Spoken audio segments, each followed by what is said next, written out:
नमस्कार दोस्तों, जय श्री राधे। कैसे हैं आप? आज हम बात करेंगे कि भगवान श्री कृष्ण जब मथुरा नगरी को छोड़कर द्वारिका जाते हैं तो वहाँ की जनता को कैसा महसूस होता है, कैसा फील हुआ होगा। तो कहते हैं कि जब किसी पेड़ से कोई डाली किसी तूफान या बारिश में टूट कर गिरती है तो उस पेड़ को भी उतना ही दर्द होता है जितना कि दर्द उस डाली को होता है। उस पेड़ से बिछड़ने का दर्द वो डाली समझती है कि उसने क्या खो दिया। उसी प्रकार जब भगवान श्री कृष्ण द्वारिका के लिए यहाँ से प्रस्थान करते हैं तो उनका रोम रोम भी थर्रा उठता है और वो भी नहीं चाहते हैं कि ब्रज को छोड़कर जाएं, परंतु समय की मांग के अनुसार उनको जाना पड़ा वहाँ पर। और जाकर उन्होंने जो लीलाएं की, जो राज किया वहाँ पर, वह भी काबिल तारीफ़ था।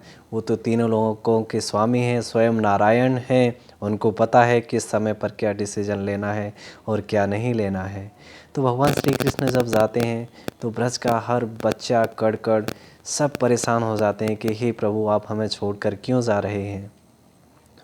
ब्रज में हवाएं ठहर सी जाती हैं, फूलों ने खिलना भी बंद कर दिया, वो खिल नहीं पा रहे हैं।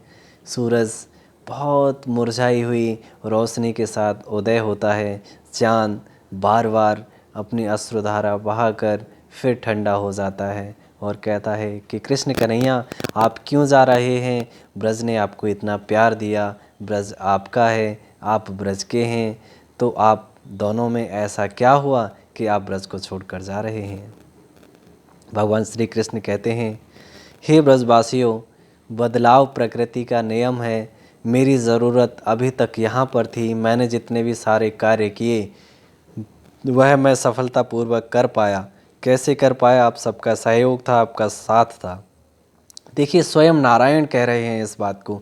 उनके अंदर एक रत्ती भर भी घमंड नहीं आया इस बात का कि उन्होंने वो सारे काम किए। उन्होंने तो यहाँ तक कहा कि जब गिरवर उठाया था कि अरे भाई, मैंने नहीं उठाया, ये तो ब्रज के ग्वाल वालों ने लाठी डंडे लगाकर किसी ने हाथ से उठाया, तो ये तो सब आपकी कृपा से हुआ। तो जिस प्रकार मैंने सारे कार्य यहाँ पर पूर्ण किए हैं, उसी प्रकार द्वारिका में जाकर भी मुझे वही कार्य करने हैं। तो आप मुझे हेल्प करिए, सपोर्ट करिए, और जब भी कभी पुकारोगे आधी रात चला आऊँगा, मोहन मेरा नाम है, मोहन ही कहाऊँगा।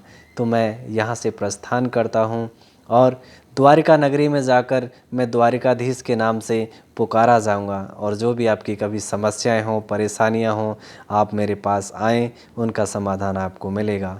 ऐसा कहकर भगवान श्री कृष्ण द्वारिका के लिए प्रस्थान कर जाते हैं। जब द्वारिका में जाकर अपनी द्वारिका नगरी बसाने की कोशिश करते हैं और उसमें उनको थोड़ी सी अड़चनों का सामना करना पड़ता है, परंतु वो सफल हो जाते हैं क्योंकि वो तो स्वयं नारायण हैं। वो तो लीलाएं दिखाते हैं, बताते हैं कि देखो, मैं भी नर रूप में हूँ, तो मुझे भी किस प्रकार की समस्याओं को सामना करना पड़ा है। तो आप भी उन समस्याओं को आसानी से, इजीली आप अरेस्ट करें और उनका सॉल्यूशन निकालें। अगर भगवान श्री कृष्ण की जीवनी पर प्रकाश डाला जाए तो उनका जन्म कहाँ हुआ? जेल के अंदर। पालन पोषण किसी दूसरे के घर पर। जवानी में आए तो शुरुआत से ही युद्ध लड़ने पड़े और उनको नाना प्रकार की कष्ट परेशानियों का सामना करना पड़ा। लेकिन स्वयं नारायण होने के बावजूद भी कभी यह घमंड उनके अंदर नहीं आया कि नहीं, ये तो मैं काम इतनी आसानी से कर सकता हूँ, नहीं ये काम तो मैं बिल्कुल भी नहीं कर सकता हूँ। उन्होंने वही किया जो समय की मांग थी, जो उचित मांग होने की वजह से उन्होंने सारे कार्य को परिपूर्ण अच्छे ढंग से तरीके से किया। हर कोई उनके पीछे पीछे चलने को तैयार था। उनके पास सारी कलाएं थीं, उनके पास सारी इंद्रियां उनके कंट्रोल में थीं। इस प्रकार वो बड़े से बड़े शक्तियों का सामना कर पाए और उनका समाधान दे पाए।